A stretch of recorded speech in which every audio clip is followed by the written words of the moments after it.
coisa em discussão, muita coisa acontecendo. Mas queria falar aqui sobre o ministro Dias Toffoli, né? Há uma reportagem hoje da Júlia Afonso no nosso no UOL Tab, falando sobre a situação da esposa dele. Olha aqui a reportagem. Uma entidade do 5G contratou a esposa de Dias Toffoli por R$ 120 mil. Eu vou aqui para a home para abrir essa reportagem que está na nossa página aqui do UOL, falando sobre a esposa de Dias Toffoli. Uma entidade do 5G contratou a esposa de Dias Toffoli por R$ 120 mil. Foi uma entidade que foi criada durante essa esteira do leilão do 5G para aplicar bilhões de reais em conexão à internet de redes públicas de ensino. E aí contratou parentes de figurões do judiciário, do legislativo. A entidade administradora da conectividade de escolas é uma das organizações privadas que sofre a ingerência política por ter em caixa 3 bilhões e 100 milhões de reais para obras públicas que podem render entregas à população como um todo. E aí a gente vê que nessas contratações veio a contratação da esposa de Dias Toffoli, a advogada Roberta Maria Rangel. Ela é esposa do ministro do Supremo Tribunal Federal. Tem também a advogada Manuela Campbell, que é filha de um ministro do Superior Tribunal de Justiça, o Mauro, e Corregedor Nacional de Justiça. Além também da mulher a ex-mulher do deputado federal Cezinha de Madureira. Bom, Josias, a gente volta e meia fala sobre essa situação aí das esposas, das mulheres que acabam estando num grande negócio. Isso chama a atenção, tem que ser investigado. Isso cheira a alguma coisa? Bem, não cheira, né, Fabiola? E em Brasília há muita confusão entre a atividade de parentes de altos servidores públicos e até de magistrados e dos seus respectivos cônjuges, né? E essa essa relação que sempre se manifesta eh, nos altos escalões de Brasília, ela é uma relação tóxica. Mas nós tivemos, no ano passado, uma votação no Supremo Tribunal Federal, e o Supremo costuma se orgulhar muito de uma súmula que aprovou, uma súmula que vinculou todos os poderes contra o nepotismo, né? Então, o nepotismo foi execrado no Supremo Tribunal Federal, existe lá uma jurisprudência e o nepotismo não é admitido em nenhuma instância do serviço público, né?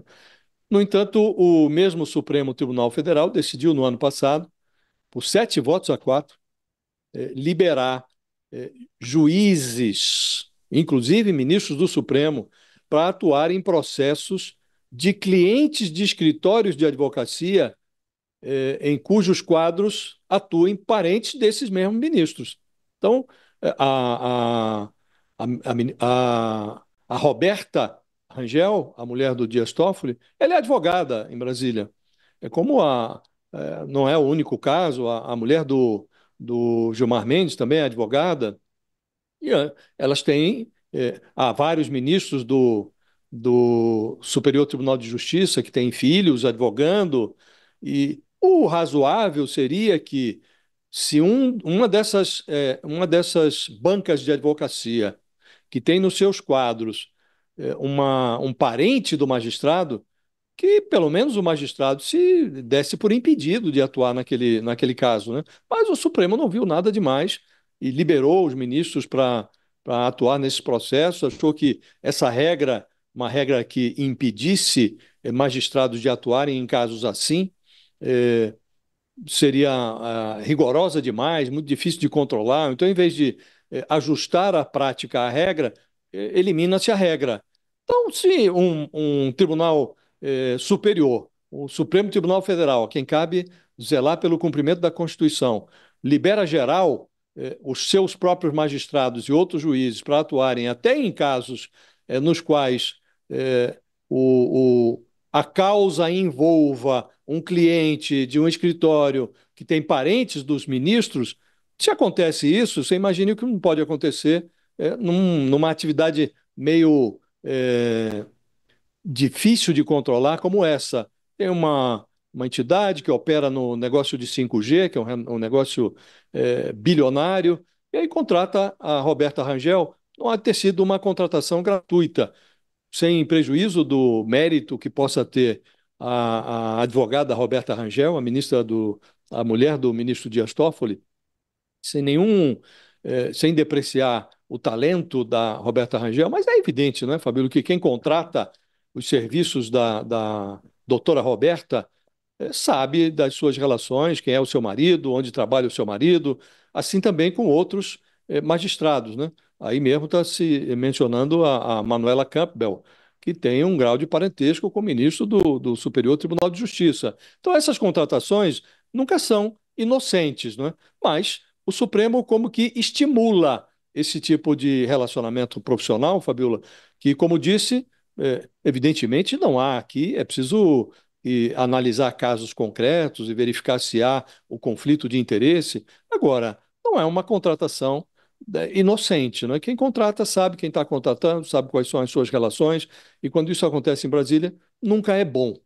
Nunca é bom. Mas o Supremo se permitiu estabelecer essas relações ambíguas, né, quando editou essa regra a que me referi, derrubou uma regra que proibia ministros de atuarem em processos que tivessem como que fossem, envolvessem clientes de escritórios onde atuassem parentes dos ministros, né? Se permitiu esse tipo de coisa, permitirá coisas ainda mais extravagantes, Fabiola. Reportagem de hoje. A reportagem ela é bem completa, ela traz todos os detalhes disso. Aqui a gente tem o quadro falando justamente sobre essa entidade que acabou contratando o parente de muitos figurões do judiciário e do legislativo. Isso sempre é bem complicado, né, o Sakamoto, porque a gente acaba falando, porque é esposa de fulano. Então, assim, o fato de você também ser esposa é um problema de você ser esposa de alguém que está num lugar de poder. E aí você, eventualmente, também não pode ser o teu trabalho, mas às vezes isso também é facilitado. Qual é o cuidado que tem que ser tomado, hein, Sakamoto, com essas questões, para a gente também não cair no lugar, às vezes, até de machismo? Fabiola, é uma situação complicada, na verdade. Acho que você está ponderando um ponto muito importante. Primeiro que elogiar a matéria, a investigação, né, por parte da Júlia Afonso aqui do UOL, né, a matéria é importante exatamente para levar a campo, para trazer à luz relações que são importantes. E aí, independentemente da relação entre se for homem, se for filho, se for pai, se for esposa, se marido, essas relações é importante saber, até por tudo que o José já colocou até agora. O que acontece é que, vez ou outra, e eu não estou falando da reportagem, mas eu estou falando que a repercussão, por vezes, acaba tendo um viés misógino ou machista, principalmente quando a envolvida é uma mulher, é uma filha, né? Esposa, né? Mãe, tudo você tem um viés machista, como se aquela outra pessoa simplesmente tivesse chegado aonde chegou e tivesse naquela posição por conta de ser esposa, companheira, filha, mãe, né? De um homem. E não necessariamente. Né? A gente vê uma série de casos que foi o contrário, que o homem chegou onde chegou por conta da esposa, por conta das relações da esposa, do trabalho e tudo isso mais. Então, eu acho que tem que afastar o pessoal, tomar cuidado, porque ninguém está discutindo aqui, é como o José também bem colocou, a competência da advogada em questão. Ninguém está discutindo aqui a competência da Roberta Rangel e a gente precisa afastar isso, né? Porque não há nada que prove que ela não é competente, que ela não toca a sua vida, que a carreira dela não chegou por conta dela. É importantíssimo que se faça essa distinção, né? Agora, dito isso, porque a gente já vê comentarista, pessoal falando bobagem, tudo isso, e não, é uma coisa, outra coisa, outra coisa. Agora, existe uma discussão que é importante de ser feita, que é o seguinte: o que fazer quando um cônjuge, quando um familiar de primeiro grau atinge uma situação de poder? O que fazer quando você é casado com alguém que tem uma relação de poder, né, que tem um cargo de poder e você tem uma carreira? E se você há uma possibilidade muito grande de quando você tem uma carreira e você está casado com a pessoa há muito tempo, existe muita gente que tem carreira semelhante do cônjuge. E aí? Faz como? Da mesma área. É injusto, por exemplo, que ela saia e não participe mais da coisa desta área, pare de participar, ela simplesmente faz de conta que ela não existe? Não. Tem que se tomar cuidados, tem que se tomar ações, por exemplo. Casos em que tem um risco do marido julgar, ela não pode entrar, mas nem cavar que espirre, né? Não pode, você aí tem conflito de interesse. Você tem que aplicar de uma forma bem clara. Eu acho que isso a gente podia, como sociedade, melhorar e discutir e ampliar. Publicizar essas situações em que você tem um conflito de interesse tão claro que a sociedade precisa ver, ó, isso aqui tem conflito de interesse, a situação tem conflito de interesse, os órgãos, como os órgãos ligados ao Conselho, como a Comissão de Ética da Presidência da República, no caso do Poder Executivo, tem que atuar, o CNJ tem que atuar. O problema é que quando os membros do CNJ são os mesmos membros que serão julgados ou serão analisados, né? Como pode ser esse caso. Então, é um complicador. Né? O fato é que, de uma maneira geral, a gente tem visto muito conflito de interesse na justiça brasileira e o pessoal não se declarando impedido. Quando isso acontece, ou o cônjuge que trabalha na iniciativa privada tem que se declarar impedido, ou o juiz, o magistrado, tem que se declarar impedido. Né? Não pode as duas coisas acontecerem simultaneamente. Por quê? Porque sim, tem muita empresa que contrata uma pessoa para ter proximidade, para ter acesso. A questão do conflito de interesse ela é mais longa, inclusive, ela não pega só a questão a relação com os magistrados, dos interesses econômicos. Você tem interesses econômicos de magistrados, tem magistrados espalhados pelo Brasil que julgam casos relacionados à mineração e são mineradores também. Tem empresa de mineração. E como é que isso acontece? Ou magistrados que julgam casos também que interessam a advocacia e são eles também sócios de escritório de bancas grandes. O ponto, e eu acho que também chega até o ponto, Fabiola, da própria questão da da primeira-dama.